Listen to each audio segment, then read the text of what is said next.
अस्सलाम वालेकुम वरहमतुल्लाहि वबरकातुहू। अजीज साथियों, welcome back to the channel Quran podcast.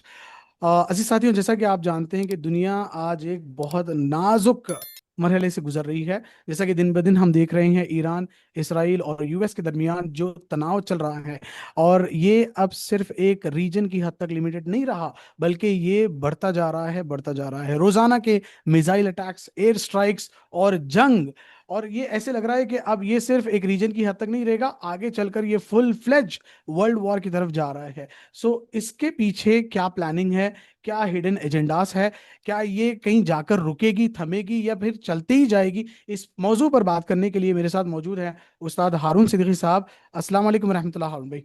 वालेकुम अस्सलाम वरहमतुल्लाहि वबरकातुहू।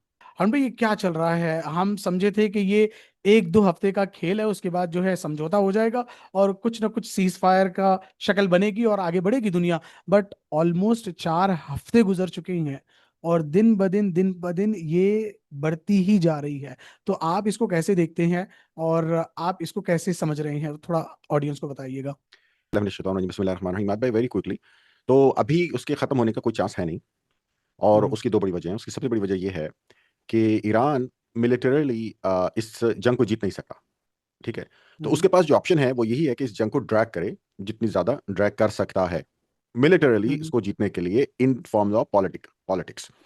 तो यूएस में नवंबर में इलेक्शंस होंगे।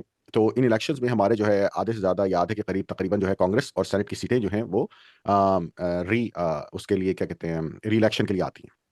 हम्म। तो ईरान का गोल ये है कि वो कम से कम इस हद तक इस वॉर को खींचे कि उन इलेक्शंस में इस वॉर का इफेक्ट आए और उसकी वजह से लोग जो है उस पार्टी को वोट दें जो कि हमारी जो इस वक्त मौजूदा एडमिनिस्ट्रेशन है उसके अगेंस्ट हो। फॉर एग्जांपल राइट नाउ अभी हमारे पास रिपब्लिकन्स की गवर्नमेंट है, हमारी हम्म। एडमिनिस्ट्रेशन जो है रिपब्लिकन एडमिनिस्ट्रेशन है।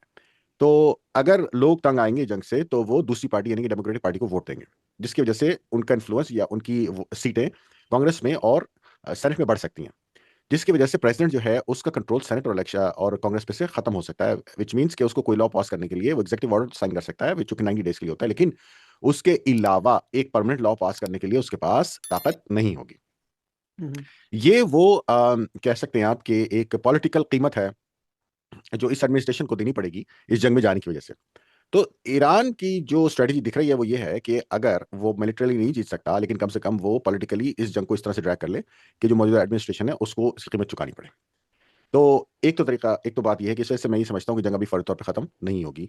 दूसरी बात यह है हम्म। कि यूएस चाहता है जंग को खत्म करना 100%। हम लोग इसको, क्योंकि हम अपनी मर्जी से गए भी नहीं है, तो हम इसको जल्द से जल्द खत्म करना चाहते हैं। लेकिन दूसरी तरफ इसराइल इसको खत्म करना नहीं चाहता है। इसराइल चाहता है कि वो पूरी तरह से जब तक कि ईरान को उसके तमाम तर यानी कि अहदाफ हासिल ना कर ले वो खत्म ना करे और वो उसको चलाता रहे। तो इसराइल की कोशिश होगी कि यूएस उसके अंदर कंप्लीटली इन्वॉल्व रहे और उसको आगे बढ़ाता रहे। तो मेरी राय ये है कि 4-6 हफ्ते ये थोड़ा सा टाइम लेंगे, फिर वो थोड़ा सा टाइम लेंगे, फिर थोड़ी सी गोलाबारी इधर से होगी, फिर थोड़ी सी गोलाबारी उधर से होगी, फिर थोड़ा सा टाइम लेंगे। तो अभी जो दो मेजर पार्टीज हैं ईरान और इसराइल, दोनों जंग को खत्म करना नहीं चाहते हैं। हम्म। तो जंग चलेगी। अमेरिका जो कि बेसिकली इस वक्त शुरू से पॉलिटिकली इसका इसका पार्ट रहा है, बट इस वक्त अमेरिका सच जैसी पार्टी नहीं था। अमेरिका को कोई डायरेक्ट इंटरेक्शन नहीं था, कोई डायरेक्ट थ्रेट नहीं थी। But in the under the influence of other foreign countries America ने डिसाइड किया कि उसको इस जंग में जाना है और वो गया।